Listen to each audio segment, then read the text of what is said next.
दोस्तों, मेरा अरुण गुप्ता का प्यार भरा नमस्कार। आजकल ये बातें बहुत ज़्यादा होने लगी हैं कि भाई उसमें बहुत ईगो है, ईगो के कारण बात नहीं करता। आखिरकार ये ईगो होती क्या है और कैसे पैदा होती है? ईगो को क्या हम ख़त्म कर सकते हैं? इसको कैसे मैनेज करें? इसको समझने के लिए दोस्तों एक छोटी सी मुझे कहानी याद आ रही है कि वैसे भी हम और आप जब ट्रेन में जर्नी करते हैं तो अपने को पैसेंजर के साथ में बैठते हैं, तो बैठते ही ट्रेन में हम उनसे क्या पूछते हैं कि आपका नाम क्या है। हम क्या पूछेंगे उनसे, भाई आप कहाँ जा रहे हैं, आप क्या काम करते हैं। जैसे जैसे हम उनसे ये बातें करते आते हैं, आपने नोट किया होगा कि हमारे और उनके बीच में एक दूरी होती आ रही है, एक लाइन ड्रॉ होती आ रही है और हम उनको अपने से एक तुलनात्मक रूप में चलने लगते हैं।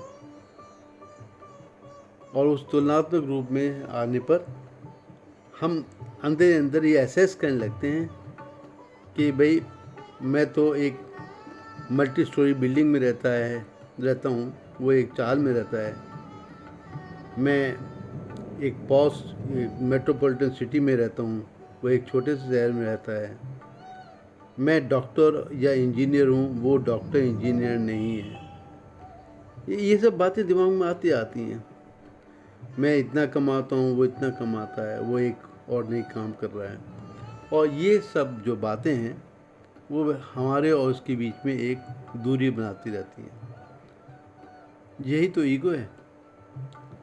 ईगो धीरे धीरे करके हमको दूसरों से अलग करती है। हमको ये बताने की कोशिश करती है कि हम उनसे अलग हैं, कुछ ऊपर हैं। हम वो नहीं हैं जो वो हैं, दूसरे हैं। इसको दूसरे एग्जाम्पल से देखें हम तो हमारी कॉलोनी में एक 5-6 महीने पहले एक शख्स घूमते हुए दिखाई देते थे, अकेले रहते थे। कुछ दिनों पश्चात उनको एक परिचित के साथ बैठे हुए देखा गया। तो परिचित से लोगों ने पूछा कि ये आखिर हैं कौन। तो उन्होंने बताया कि ये अभी आर्मी से अभी हाल ही में रिटायर होकर कर्नल साहब आए हैं। और उनसे जब बात करते हैं तो बताते हैं कि उनका ओहदा कितना बड़ा था वहाँ पर, कितने आर्मी के जवान उनके अंडर में काम करते थे। उनको बहुत बड़ी गाड़ी मिली हुई थी, उनके घर जो कोठी बहुत बड़ी थी और उस पर बहुत सारे बैट्समैन काम करते थे। उनको इंडिया पाकिस्तान और चाइना के बॉर्डर पे काम करने का मौका मिला। उसके कारण उनको बहुत सारे मेडल्स भी मिले थे। सही बात तो यह है कि उन्होंने अपने चारों तो ये मेडल्स लगा रखे थे और ये मेडल्स ही उनको दूसरों से मिलने में परेशान कर रहा था। हम में से 10 में से 7-8 लोग हैं हमेशा दुखी रहते हैं, ये सोच करके कि हम अपने अतीत में रहते हैं। कर्नल साहब भी अपने अतीत में रहते थे, इसलिए वो यहाँ के लोगों को, अपनी कॉलोनी के लोगों को कहते थे कि वो बड़े अशिष्ट हैं, वो हमें नमस्ते नहीं करते हैं। इसको और दूसरी तरह से हम समझने की कोशिश करेंगे कि हमने अपनी ज़िंदगी में जो कुछ देखा और सुना और देखा, और हमने जो पढ़ा, सुना, देखा और पढ़ाई की, और सुना, देखा, पढ़ा के अलावा जो हम लोगों ने वहाँ पर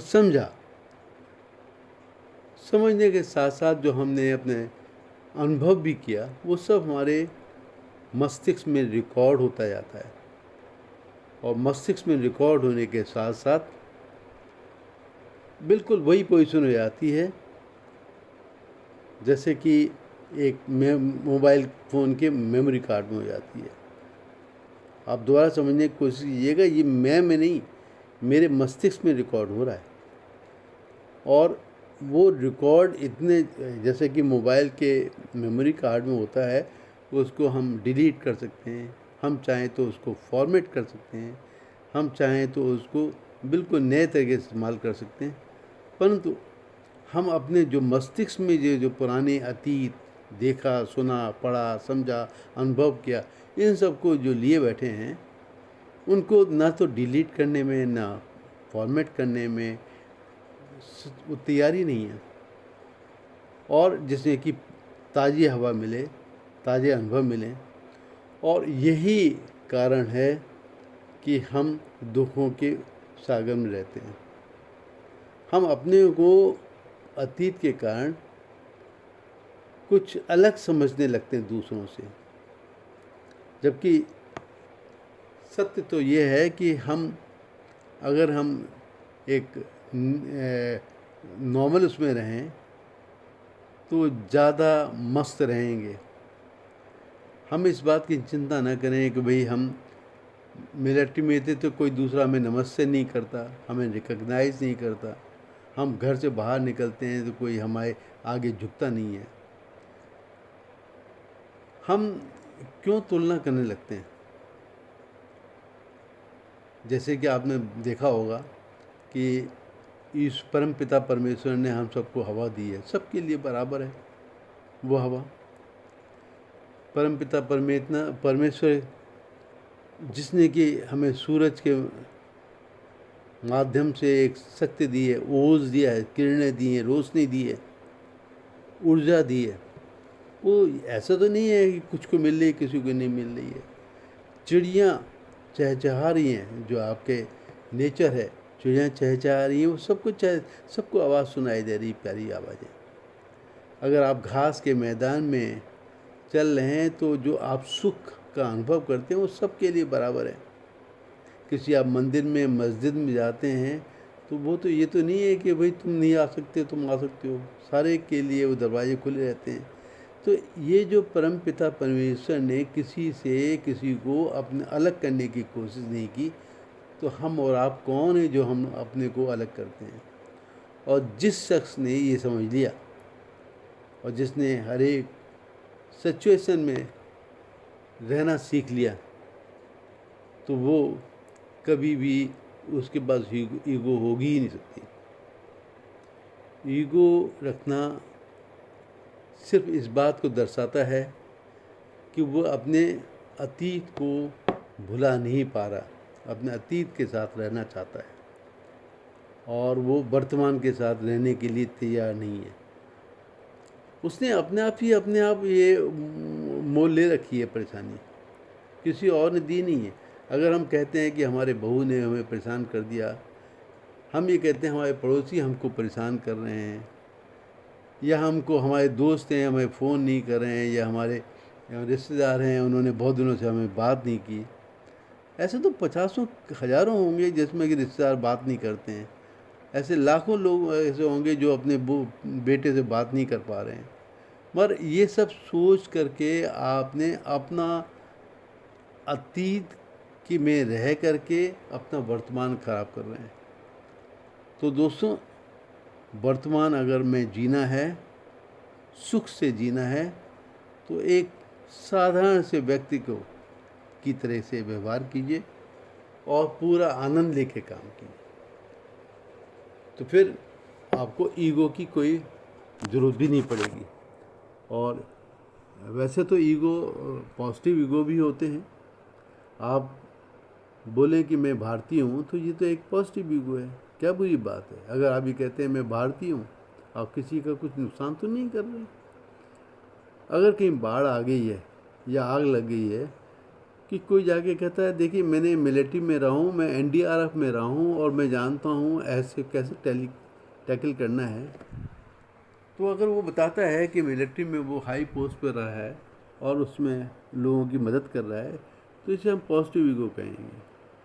कोई आदमी बेहोश हो जाके गिर पड़ा है तो दूसरा आदमी आता है, कहता है कि मैं एक डॉक्टर हूँ, मुझे पता है कि कैसे टैकल करना है, और वो अपनी आइडेंटिटी डिस्क्लोज करता है, तो कोई बुरी बात नहीं है, ये तो अच्छी बात है। और ऐसे को हम पॉजिटिव ईगो ही कहेंगे।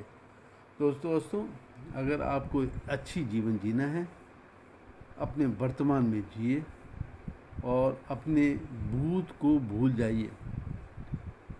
और उसके साथ में आपको कोई ईगो की प्रॉब्लम तो होनी ही नहीं है। दोस्तों, हमारे ये वीडियो आपको कैसे लगते हैं कृपया आप ज़रूर कमेंट करें, और आपको अच्छे लगते हों तो अपने दोस्तों में फॉरवर्ड ज़रूर करें, लाइक करें। और किसी अन्य विषय पर आप अपने वीडियो सोचते हैं बनाना चाहिए तो कृपया हमारे कमेंट्स कॉलम में ज़रूर लिखें। आपका बहुत बहुत धन्यवाद।